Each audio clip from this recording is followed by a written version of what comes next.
வணக்கம். இன்றைக்கி நம்ம லஞ்சுக்கு சூப்பரான பிரியாணி தாங்க பார்க்க போகிறோம். பன்னீர் பிரியாணி எப்படி செய்யலான்னு பார்க்கலாங்க. நல்லா பொலன்னு அருமையாக ரொம்ப நல்லா வந்துடுது.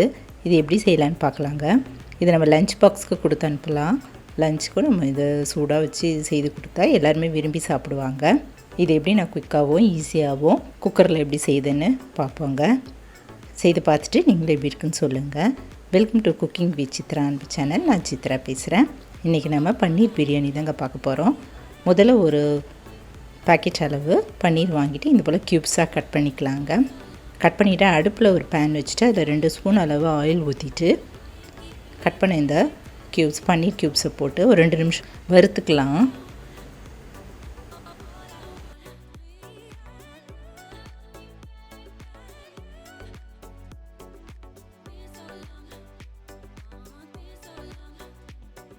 வறுத்தது நம்ம ஆஃப் பண்ணி இறக்கி வச்சிடலாங்க.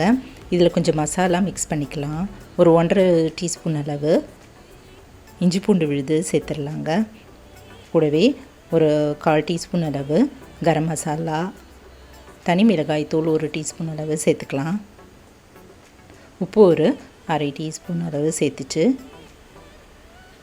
தயிர் ஒரு 1.5லேருந்து 2 ஸ்பூன் அளவு சேர்த்துருவோங்க. எல்லா இடமும் இந்த மசாலாலாம் படுற மாதிரி கலந்துக்கலாங்க. இதில் மஞ்சத்தூள் கூட ஒரு 1/4 டீஸ்பூன் அளவு சேர்த்துருவோங்க. இப்போ எல்லாமே சேர்த்து நல்லா மிக்ஸ் பண்ணியாச்சு. இது நல்லா ஊறட்டும்.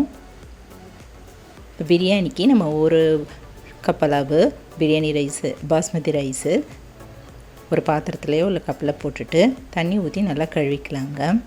கழுவி ஊற்றிட்டு முழுகிற அளவு தண்ணி ஊற்றிட்டு ஒரு 1/2 மணி நேரம் ஊற வச்சுப்போம். அதுக்குள்ளே பிரியாணிக்கு தேவையான பொருளாக அரிஞ்சு வச்சுக்கலாங்க. வெங்காயம், தக்காளி, புதினா, பச்சை மிளகாய், கொத்தமல்லி இதெல்லாம் கட் பண்ணி எடுத்து வச்சுக்கலாம். மசாலா பொருள் பிரிஞ்சி இலை, கடல் பாசி, ஏலக்காய், கிராம்பு, பட்டை, மராட்டி மொக்கு இதெல்லாம் எடுத்து வச்சுக்கலாம். மசாலா பொருளும் எடுத்து வச்சுக்கலாங்க. மசாலா தூளும் எடுத்து வச்சுருவோம்.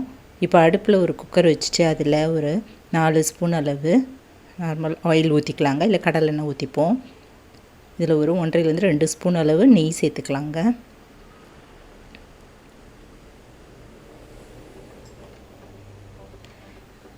இப்போ எண்ணெய் நல்லா காஞ்சதும் இந்த மசாலா பொருள்லாம் போட்டுட்டு வறுத்துக்கலாம்.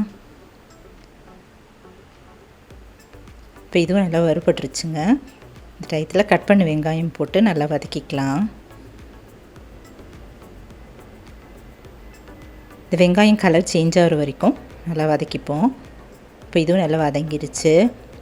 இதில் ஒரு 1.5லேருந்து 2 ஸ்பூன் அளவு இஞ்சி பூண்டு விழுது சேர்த்துக்கலாங்க. சேர்த்துட்டு இதுவும் நல்லா பச்சை வாசனை போக வதக்கிக்கலாங்க. இதில் ஒரு பச்சை மிளகாய் தான் சேர்த்துருந்தேன். போட்டுட்டு தக்காளியும் போட்டுட்டு தக்காளி நல்லா மசிஞ்சு வர வரைக்கும் வதக்கிக்கலாம். இன்னொரு அடுப்பில் நம்ம ஒரு பேன் வச்சுட்டு அதில் 2 ஸ்பூன் அளவு ஆயில் ஊற்றிக்கலாங்க. ஊற வச்சுருந்த பாஸ்மதி ரைஸில் தண்ணியெல்லாம் வடிய விட்டுட்டு இந்த பேனில் போட்டு வறுத்துக்கலாங்க. தண்ணியெல்லாம் வற்றுற வரைக்கும் 2 நிமிஷம் மீடியம் ஃப்ளேமில் வச்சுட்டு வறுத்துக்கலாம். இந்த போல் வறுக்கிறதால பிரியாணி நல்லா பொலன்னு சூப்பராக வருங்க. இப்போ இந்த தக்காளிலாம் நல்லா மசிஞ்சிருச்சு. இதுக்குள்ள ஒரு 1/2 டீஸ்பூன் அளவு தனி மிளகாய் தூள், கரம் மசாலா 1/4 டீஸ்பூன், மஞ்சத்தூள் 1/4 டீஸ்பூன் போட்டுட்டு கொரியண்டர் பவுடர், தனியாத்தூள் 1 ஸ்பூன் அளவு சேர்த்துட்டு நல்லா வதக்கிக்கலாம். ஏற்கனவே நம்ம இந்த பன்னீரில் சேர்த்துருக்கோம். அதனால் இந்த மசாலா பொருளாக சேர்த்ததால் இதில் பார்த்து சேர்த்துக்கலாம். இப்போ கட் பண்ண கொத்தமல்லி தழைகள் இதில் சேர்த்துட்டு புதினாவும் சேர்த்துட்டு வதக்கிடலாங்க.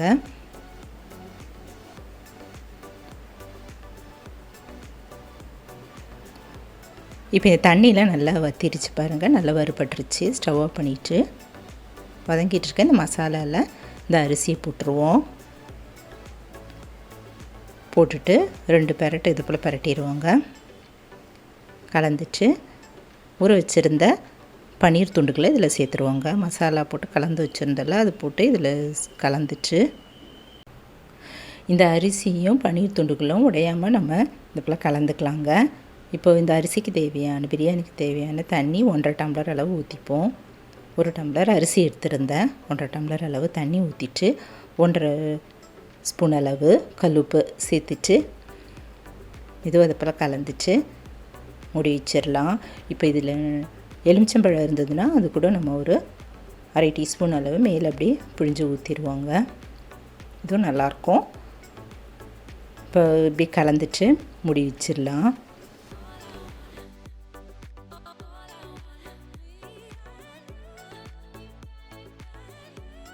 மீடியம் ஃப்ளேமில் 10 நிமிஷம் நல்லா வேகட்டுங்க. ஆவி வந்து வெயிட் போட்டு ஒரு விசில் வந்ததும் ஸ்டவ் ஆஃப் பண்ணிவிட்டு இறக்கி வச்சுருவாங்க. எல்லாமே மீடியம் ஃப்ளேமில் வச்சுருவோம்.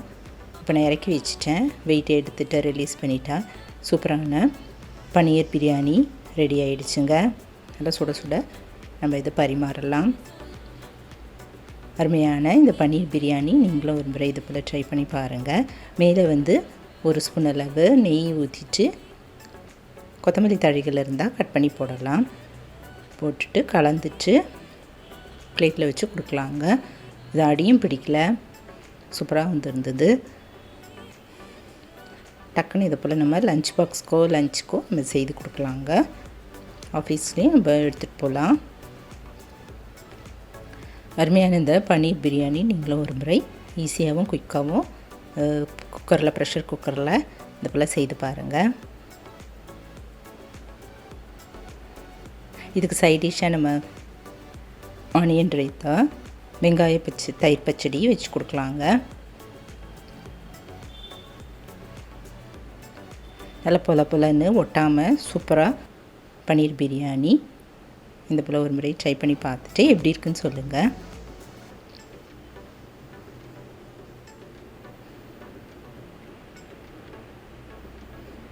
இந்த வீடியோ பிடிச்சதுனா என்னுடைய சேனலான குக்கிங் வித் சித்ரா அன்பு சேனலை சப்ஸ்கிரைப் பண்ணிக்கோங்க, லைக் பண்ணுங்கள், ஷேர் பண்ணுங்கள், கமெண்ட் பண்ணுங்கள். மறக்காமல் பெல் ஐக்கானையும் கிளிக் பண்ணிக்கோங்க. தேங்க்ஸ் ஃபார் வாட்சிங். நம்ம அடுத்த வீடியோவில் பார்ப்போம். நன்றி, வணக்கம்.